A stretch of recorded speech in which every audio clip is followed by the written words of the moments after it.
I start off with this story. Back in 1960 in Detroit, there was a man. We're talking about 60 years ago, 58 years, 60 years ago. There was a man, he was a military officer. He was 26 years old.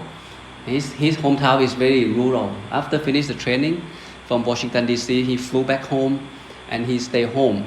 And you think of military officer, these people work out a lot. They jog, they run, they have to maintain their physical strength. So when he went home in such a rural area, in the evening, talking about 7 p.m., 8 p.m., he went out jogging.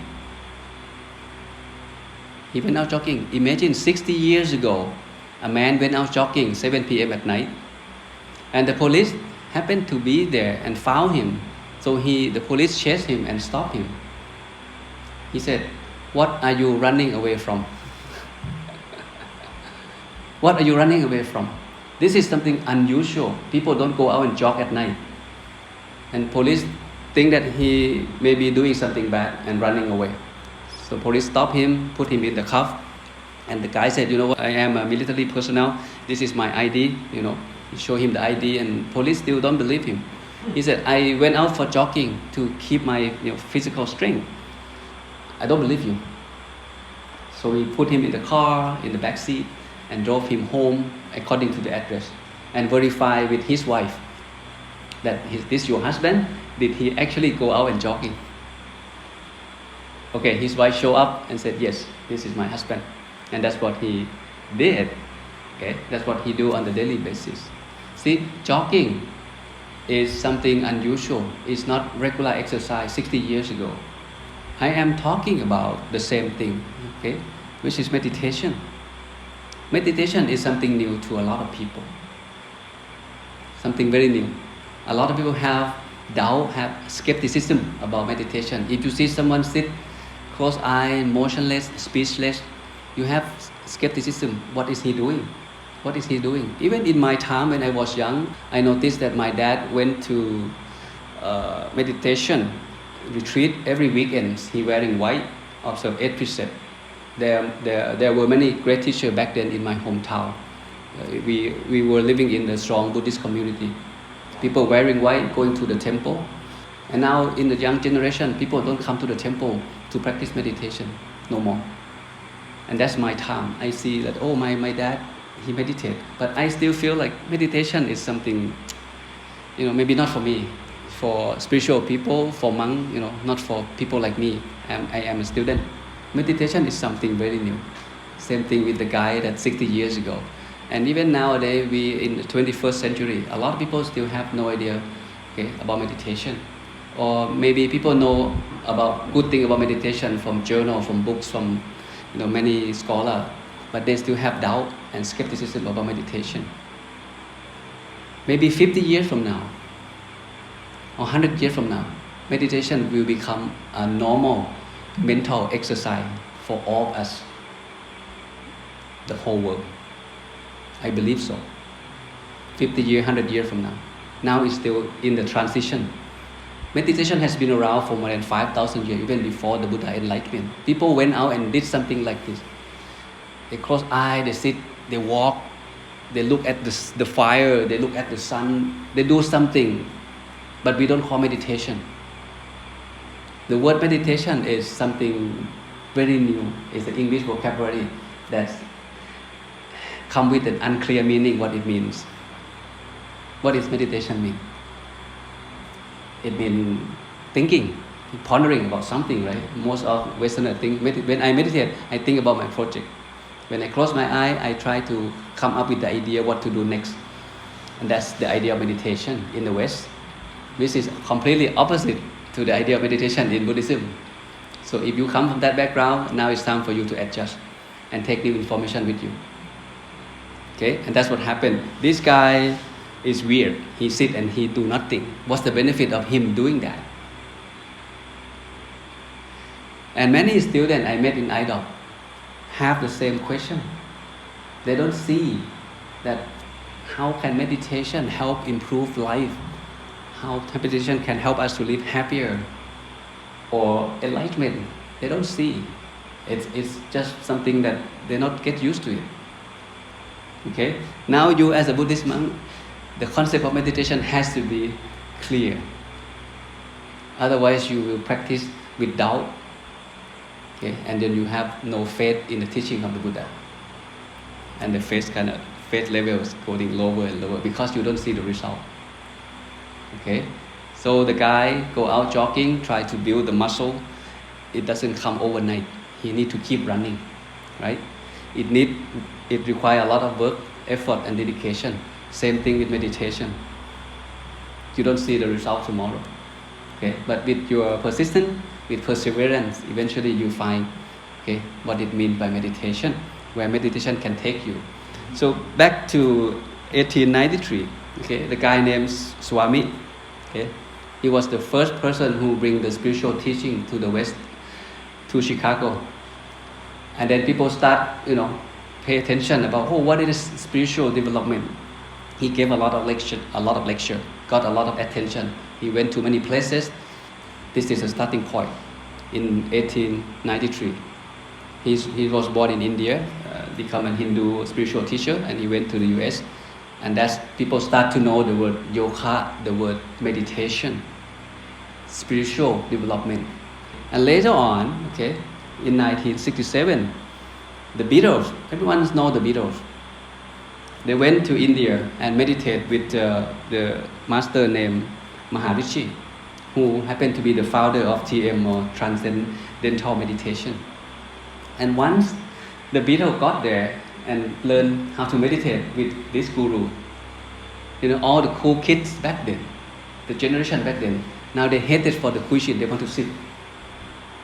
Meditation is cool. Why is cool? Because this guy went there and learned how to meditate with this guru. Okay, and they bring start from that point on, the TM getting popular in the West, in the US. People only know meditation is TM is meditation. Okay, it's become popular. And in 1975, this is the first time that the doctor actually give meditation as a prescribed, as a medicine in Harvard Medical School. Okay, Dr. Herbert Benson. He said meditation produces the exact opposite effect of the body psychological reaction to stress. So he started prescribing meditation to his patient, and he see the big result. People have less stress, people feel better, people have less worry, people can live happier. Okay. Same thing in Massachusetts Medical School. This Professor John Kabat-Zinn, if you're in the field of mindfulness, you must know this person. He invented something called MBSR, mindfulness-based stress reduction. And when your mind gets stressed, it affects the whole body, the hormone system, the chemical system, the quality of your sleep, right? The quality of your output of your work, because your mind is crowded. Your mind filled with stress and anxiety. And people don't know how to get out of that trap. It's too bad. So they seek advice from doctor. And this doctor happened to practice meditation, Zen meditation. So he starts teaching of people how, calm down, relax, take walking meditation, do here and there. There are, procedure that the doctor give to each particular patient, utilizing meditation technique. Okay? And until 2014, okay, there is a world side of meditation. Millions of Americans start sit and do something about the mind. Meditation become a big word in the US, okay, and in the whole world in 2014. So this is 2003, okay, and 2014 meditation become a mainstream. Everyone knows meditate. Everyone seems to know how to meditate. But again, maybe many people still don't know how to practice, still have doubt about it. But majority of people feel meditation is not a foreign word no more. It's common. It's common. Okay? The mindful revolution seems to be a fancy word. Okay? But we'll take a look what the Buddha means when he talk about meditation. Okay? What is meant by meditation? When you hear the word meditation, what comes to your mind? Somebody sit, close eyes, or what kind of picture that comes to your mind when you hear the word meditation? Let's go meditate. Let's do meditation. Sitting, walking, working, cooking, singing, dancing. And Lucas, what comes to your mind? Sitting. Sabai. Okay. Good.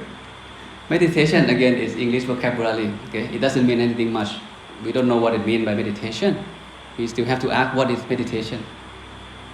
Okay, the original word that used in the text is called Samadhi. Samadhi is the original word that used in the Buddha time. And another word that come together that used Bhavana. These two keywords is important. If you have this idea clear, you will not confuse what it means by meditation. Samadhi translates to meditation, we still confuse. But the best definition of Samadhi in English vocabulary is concentration. The picture is clearer, right? When you concentrate, when you focus, and that is Samadhi. You can keep your mind wherever you want, how long, whenever you want. And that's the idea of meditation. And that's the idea of Samadhi or concentration. You concentrate. Some people have short concentration. You cannot sit more than 15 minutes, 20 minutes. Your mind have to do something else, have to think of something else. To say you work on the computer, okay, do typing in Microsoft Word. Less than 15 minutes, you need to do something, maybe watch movie, go have coffee, or YouTube, or check your Facebook. You might have to do something. You have a short concentration. If you can prolong that, okay, you see the difference that your concentration is longer. That means you have longer Samadhi. In short, Samadhi is concentration. That's the first meaning. And the second meaning, Samadhi is the unification of mind. It's the mind being unified, not everywhere, right? Because when you concentrate, it's go to one place, go to one object, go to one job at a time, not multitasking. Concentration means one thing at a time. You concentrate on this 5 minutes, maybe this 10 minutes, this another 10 minutes, but it's still considered concentration of one thing at a time.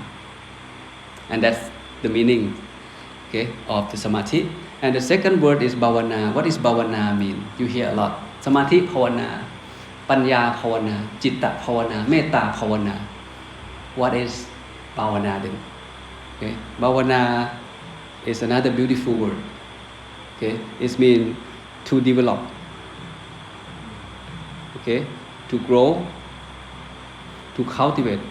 At least 3 vocabulary can put together, try to explain the word Bhavana. To develop what? Samadhi Bhavana means to develop Samadhi, which means to develop concentration. Citta Bhavana means to develop the quality of the mind. Metta Bhavana means to develop loving kindness. It's to grow. Whatever you don't have, you grow it. Whatever you don't have, you cultivate it. If you have, you develop it. It's called Bhavana. So you see the word Bhavana a lot. So Samadhi and Bhavana go together. Don't get confused. Okay? To keep it short, the ideal of meditation is to achieve the stillness of the mind. This is ideal. What I mean by ideal is, it's very hard to do that. Last session, 30 minutes that we sat together, how many percent that your mind actually is still free from thought? Maybe 30 minutes, you don't even know, you don't even feel that the mind stopped thinking. From the time that we turn off the light until the time that we turn on the light, the mind is still thinking. It's very hard. If this definition is too high for you, maybe come down a little bit. Let's say meditation is about slow down your thinking process. How about that? If 100% of thought, first session, the second session maybe come down to 80%. Okay, next week, 50%. Next month, 30%. Next year, 5%. That's meditation progress. This one is the ideal. It's difficult. We're talking about ideal of sitting to achieve the stillness of the mind. Okay, the question is where? Outside the body or inside the body? Many people practice meditation, put the mind with the object outside the body. Look at the fire, look at the color, look at the picture. Okay, you may heard the word kasina. Kasina is about looking at the object. for 30 minutes and close your eye. Try to see if you can still see it. If you don't see it, open up your eye again. Look at it 10 minutes. And you have to see red dot all the time. Even when you close your eye, you still see the red dot in front of you. Just give you example.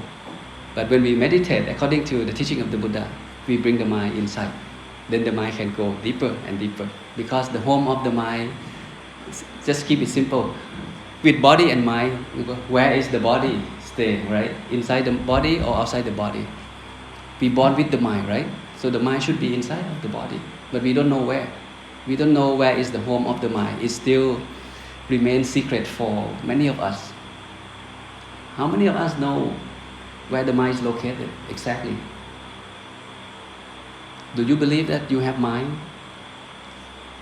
The mind without the body is the ghost, spirit, soul.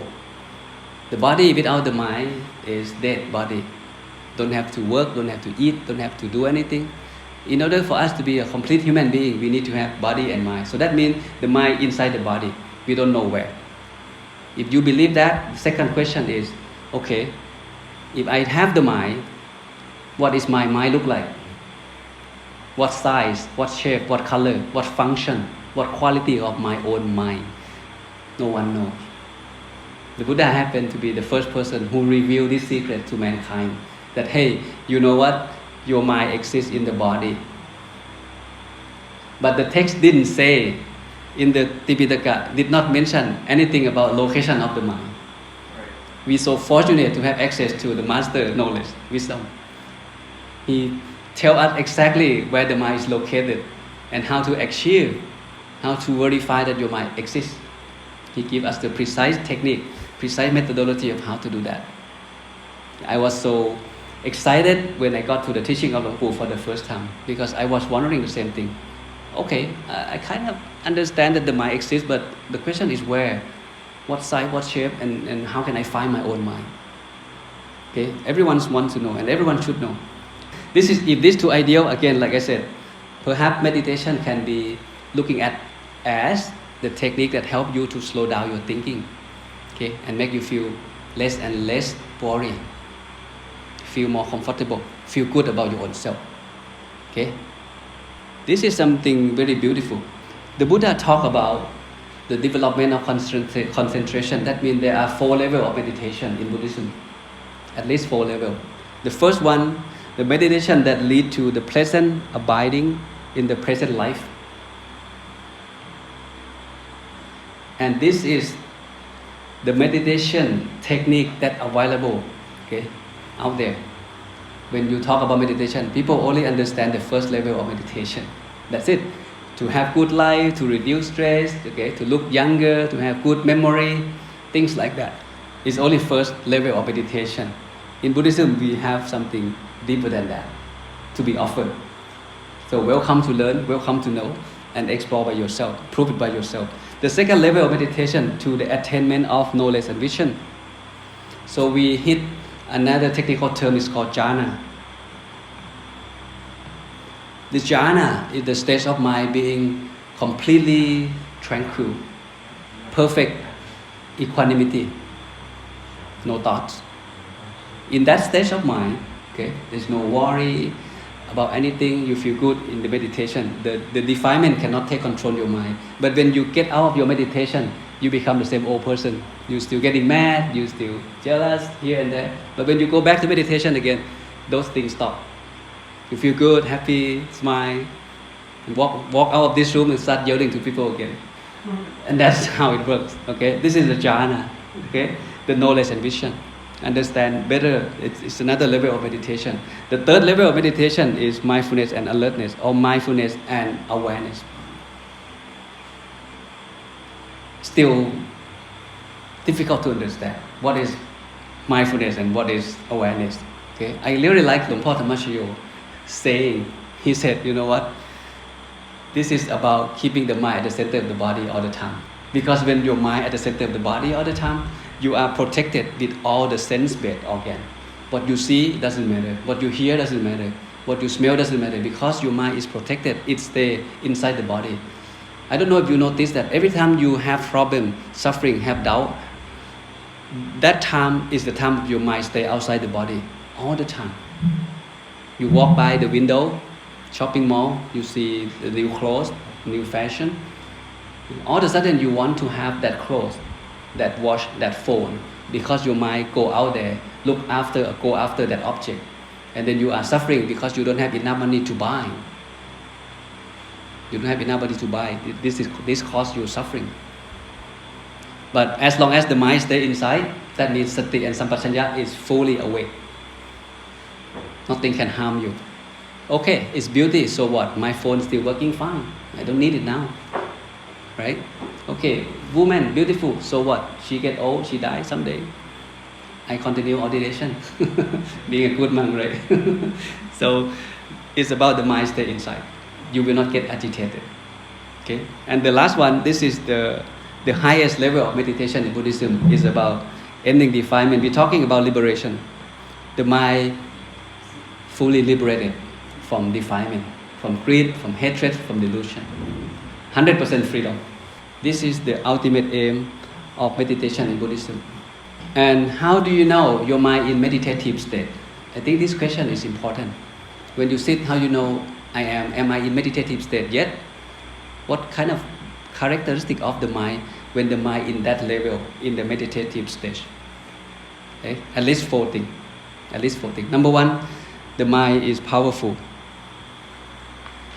You feel energetic, you feel alert, you feel fully awake. You don't scare of anything because you are fully concentrated. It's called powerful. The text used the sample of you on top of the mountain, you stand here with the bucket full with water, and then you just pour the water from downhill, up and downhill. Okay, the water go everywhere, but it's less powerful than you pour the water into the pipe, in one pipe, and the pipe run down from the top of the mountain, go all the way there.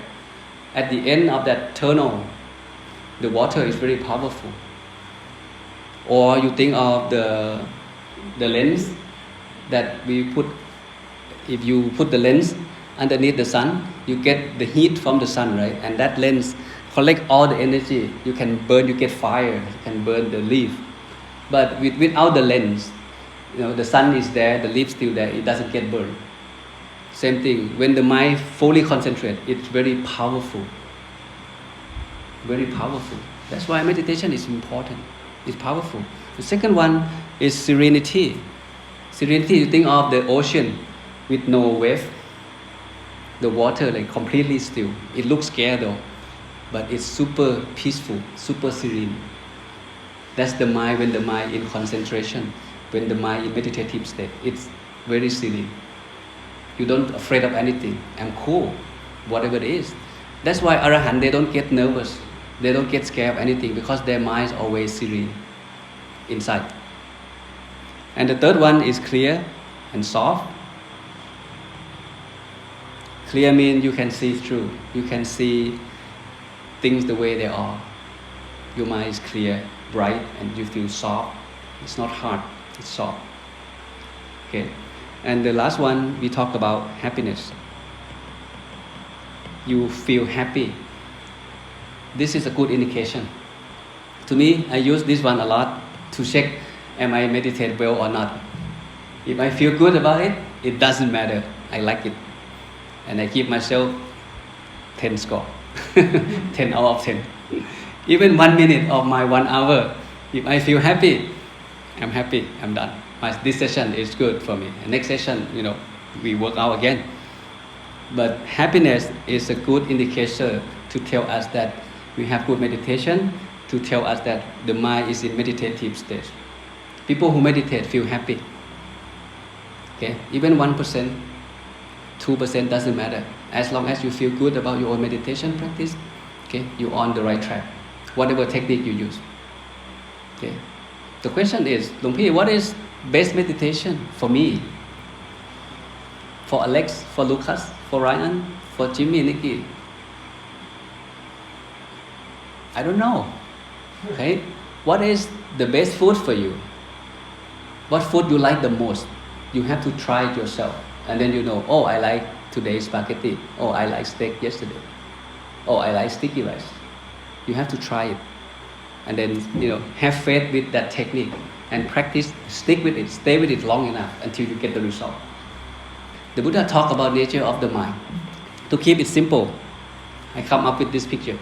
The mind is hard to see. The mind is difficult to detect.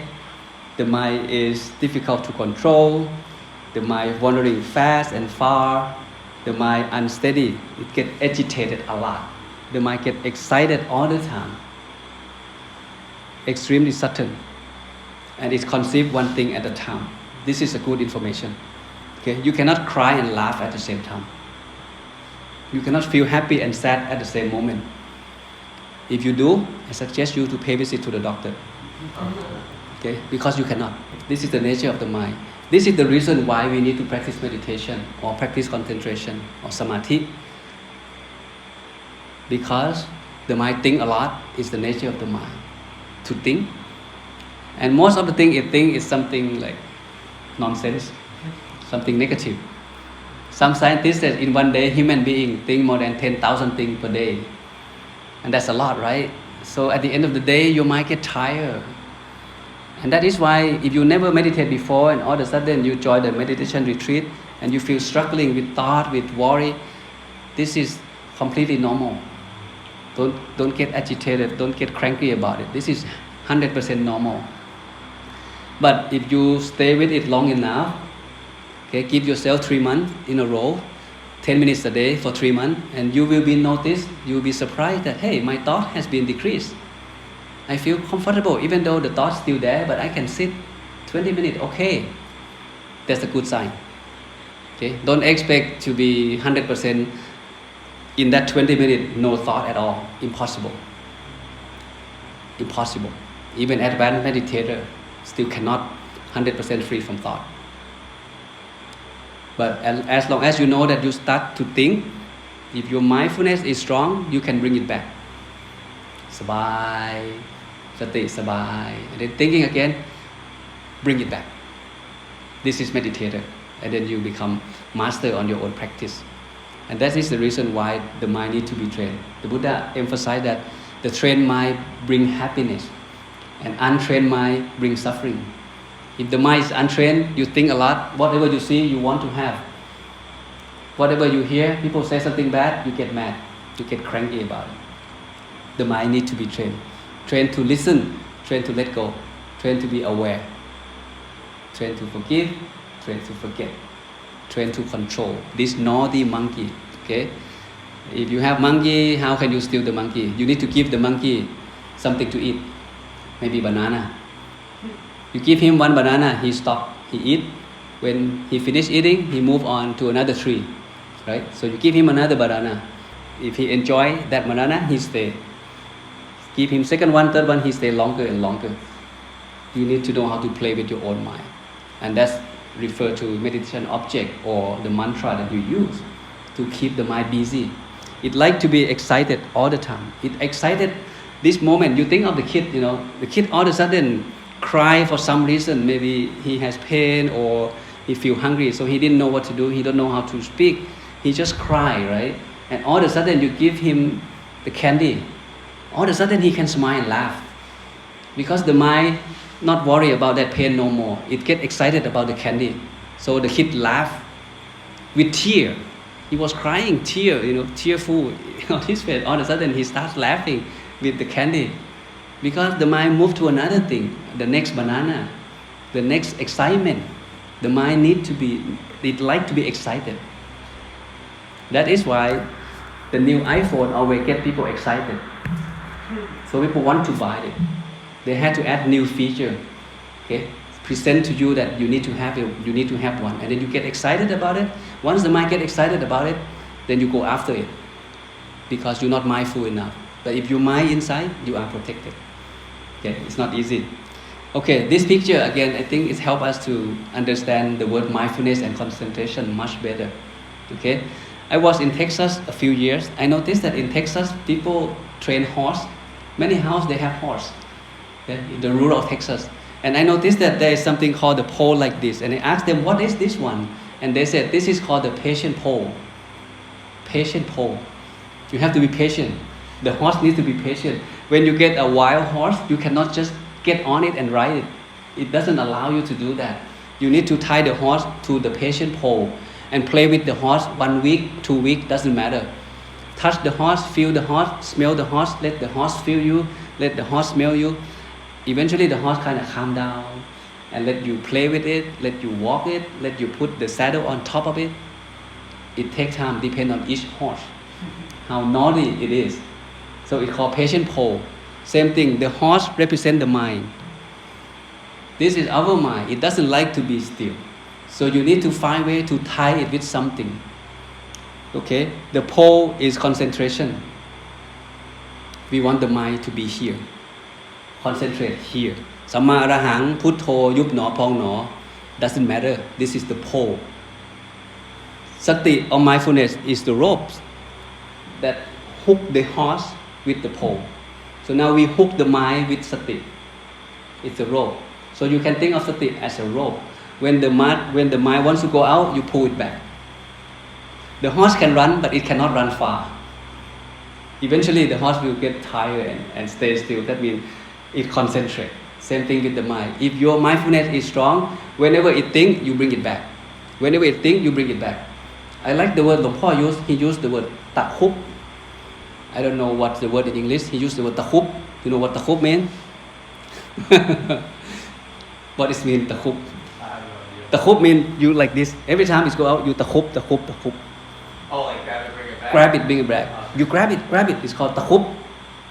And I feel, Longpo used a very simple word. It's very clear and very get to the point. You takhub, when your mind go out, you takhub, you grab. Eventually, the mind will stop moving because it had you to takhub. It had to be takhub. It had to be grabbed. So it's okay, surrender. Sit here, do whatever you want with me. It just sit there. So takhub is a good word. Okay, grab. So the horse is the mind, the pole is concentration, and the rope is your mindfulness or sati. Whenever the mind tend to think of something, bring it back. That is why Longpo introduced mantra. Okay, Samma arahang, or visualization of the object. When you visualize the Buddha or the Master, okay, looks good, he's there, and after 5 minutes, tend to think of lunch, tend to think of something else. Oh, now it thinks. That moment, your mindfulness is working. You tell yourself, I'm not supposed to think of lunch. So you bring it back with Samma arahang, you bring it to the object of your choice. And work with this. Maybe 5 minutes go out again, 10 minutes go out again, it doesn't matter. Your job is to grab it, to hook it, and bring it back. So next time, play with your mind when you meditate. Don't allow yourself to enjoy the thinking. It's a bad habit. It's a good habit to cultivate is to grab it and to hook it and bring it back often. Try it next time. For those of you who have a lot of thought, your job is to observe and slowly pull it back. Okay? Play with it. Okay? Don't get agitated. And this is the idea of sati and concentration, or sati and samadhi. Okay? Everyone see the picture, right? So next session we'll talk about meditation in Buddhism. What's samatha, what vipassana, what is Dhammakaya meditation. Okay? We're getting deeper.